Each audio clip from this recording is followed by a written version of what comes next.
We've confirmed 3 key captains in Desperado. Their code names are all wind-themed. The captain presiding over this coup is called Mistral. Cyborg? Yep. All 3 have got custom-made bodies. Collectively, they're known as the Winds of Destruction. The what? They all have action figures, too? You're one to talk, Mr. Lightning Bolt. Who told you? Courtney. Now that sounds like an action figure. I didn't choose it, trust me. Yeah, well, to be honest, I doubt the Winds of Destruction picked their names either. Different cultures use language differently. Even ones with a decent command of English. As you can attest, Mr. LB. So Raiden, who was this that told you to find your own name before you stopped going by Jack? The one and only Solid Snake. Hero of Outer Heaven, Zanzibar Land, Shadow Moses. The list goes on. Right. Guy's a legend. I forgot you knew him so well. Yeah, he saved my ass at Big Shell. Not to mention a few times after that. I've lost count. In terms of pure combat ability, he's one of the greatest soldiers I've ever seen. But it's not only that. He knows what's right, and he just gets it done, period. No one can stop him. I've learned a lot from him. He'd kill me if he heard me talking about him like this. Wow. I didn't know you were such a fanboy. I thought you were gonna start crying there for a sec. Very funny, Kev. Seriously, though, did Snake know he had a stalker? Oh.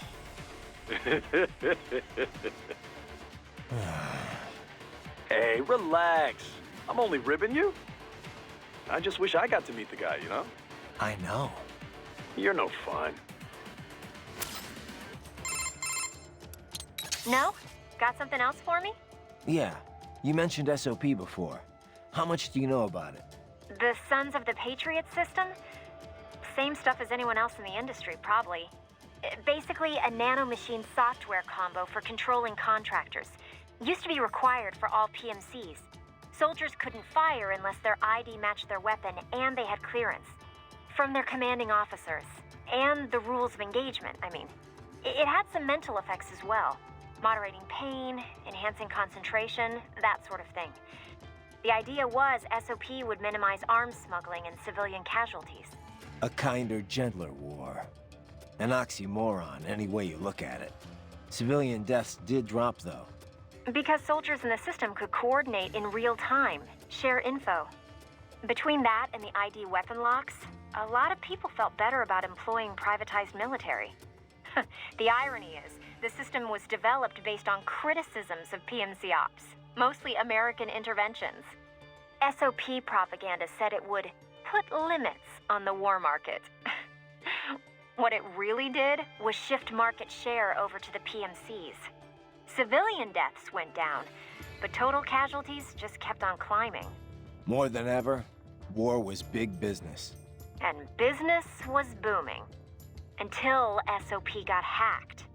Suddenly, everyone realized how dangerous it was to have a single system controlling entire PMCs. That was the beginning of the end for SOP.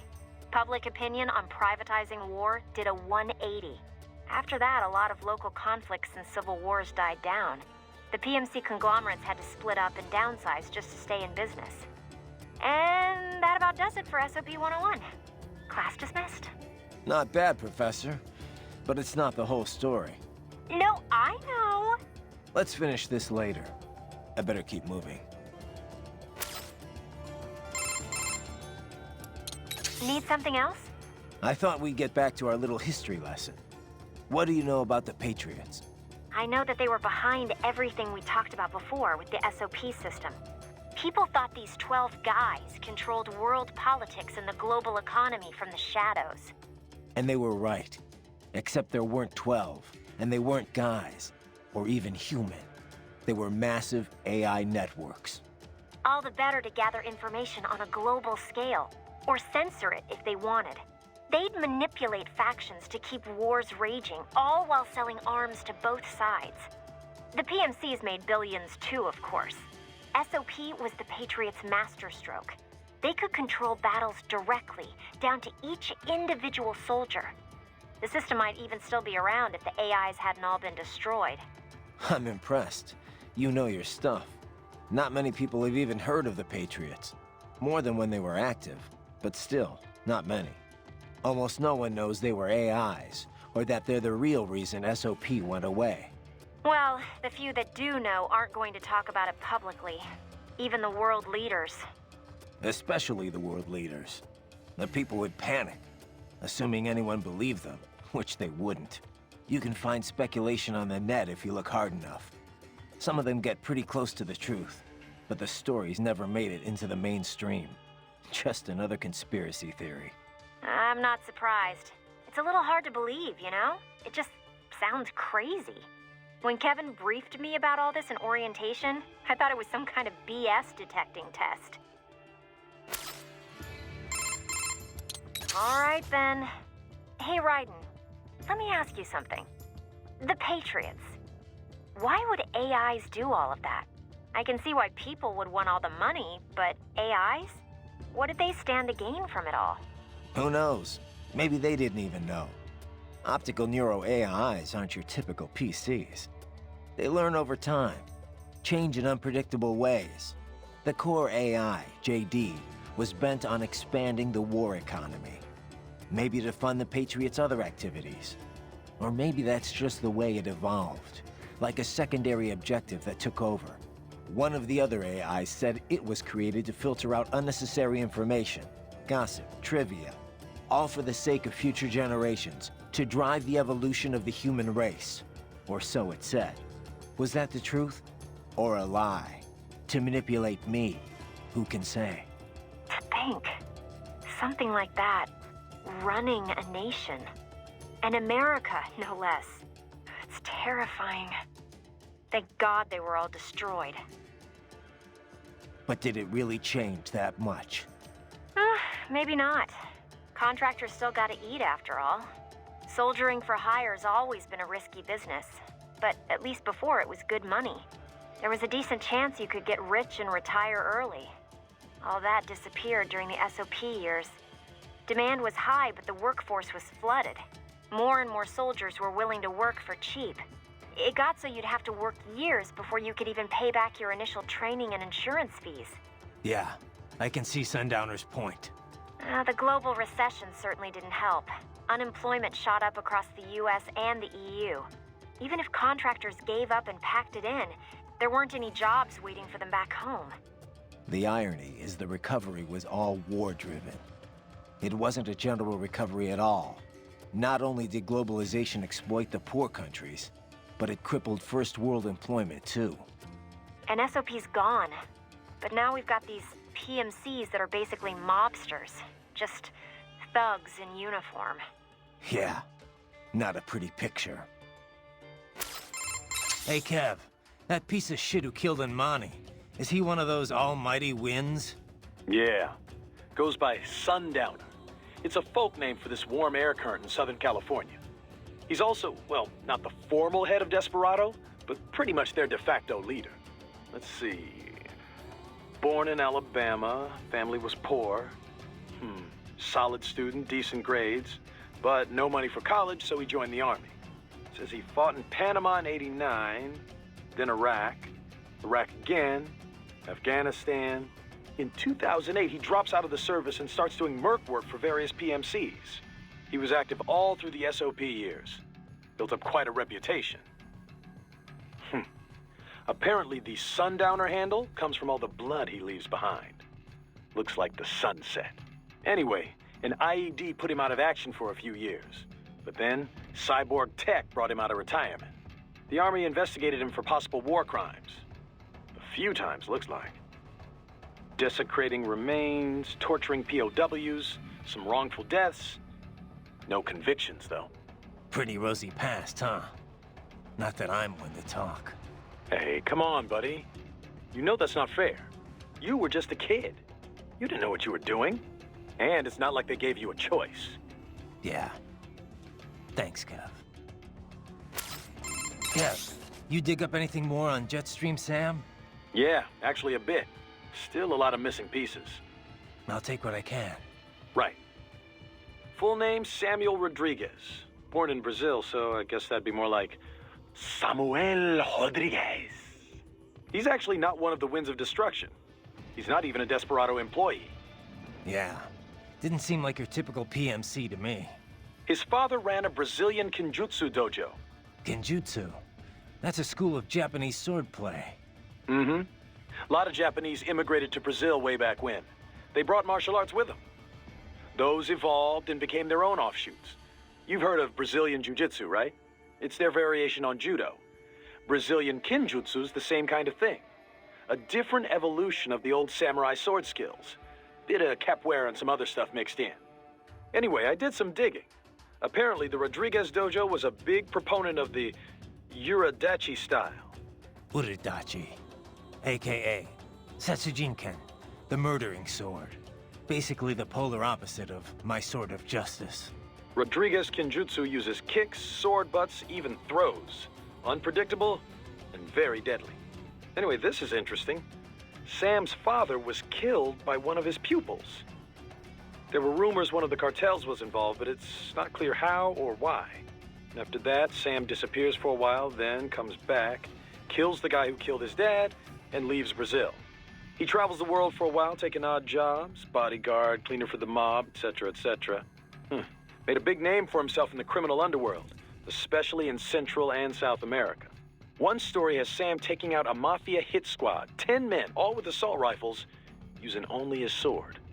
Not unheard of for a cyborg. This was back in the early 2000s. Come on. He did that without enhancements? And pre-SOP? That's the story anyway. And he's a cyborg now, so he could only be stronger. Not to freak you out or anything. I told you, Kev. I got a reading on his fighting style from last time, and my body's been upgraded. I'll be fine. Yeah, no. I know you will be. You get all that, Kev? The woman with Dosaev. That's Mistral? Yep, the only female member of the Winds of Destruction.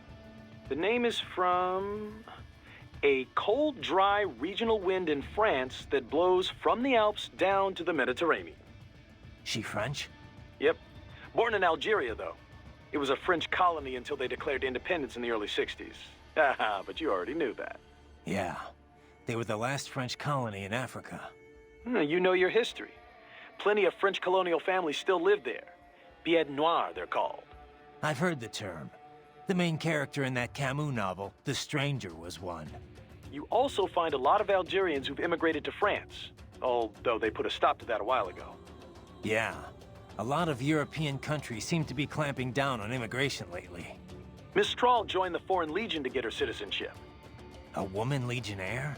And not the first. There was one that served in the North Africa campaign during World War II. Anyway, Mistral's been doing PMC work ever since her Legion discharge. We're not sure why she went cyborg. She's officially leading the force at the refinery, but she is also a combatant. I don't have anything on her combat style, but do not underestimate her. The Winds of Destruction are trained killers, all of them. They didn't let her in because of her looks. I don't need a reminder. I won't let my guard down. Yeah, but, speaking of her looks, she's got, well, I mean, a couple of, huge... Look, just don't get distracted, okay? Sounds like you should take your own advice there, Kev. Raiden, the Mistral woman. Is she truly a full-body cyborg? That's what the intel says, at least. Why? You notice something? Indeed. Two somethings, in fact. Based on their movements, her chest region did not appear to be artificial. You can tell that just from what I saw? Indeed. After some detailed image analysis, I am 80% certain that is her own natural torso. If it is indeed a cyborg chassis, it is the most advanced I've ever seen. Such technology would not come cheap. It would mean whoever is backing Desperado is likely quite wealthy. Probably so. As far as Mistral goes, it really doesn't matter to me. Natural, synthetic, man, woman, an enemy is an enemy. Ah, are you not even the least bit curious?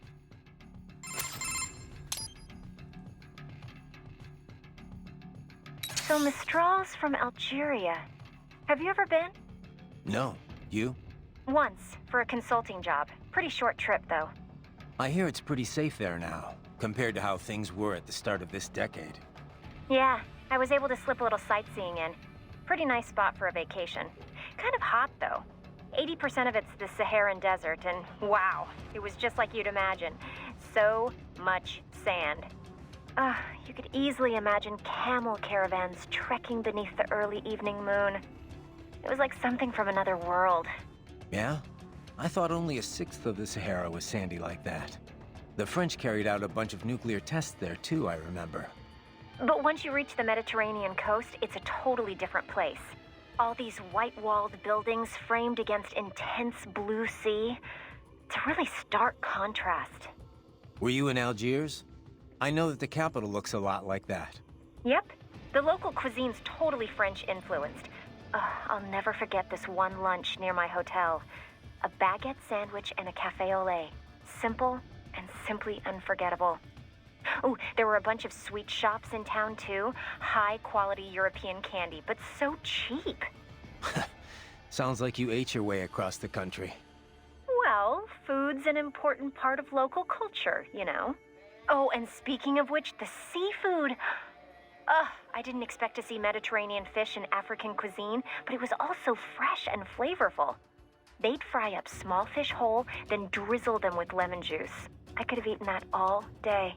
Sounds like a lot of calories. I tried to stay active, you know. Hey, did you know my visual analyzers can tell me how much someone weighs? Yeah, I'll have to talk with Doc about disabling that one. Ryder, you all right? That is one freaky lady. Yikes. Aw, come on, Kev. Maybe she just needs to meet the right guy. I could slip her your number. That's okay, man. I'm good.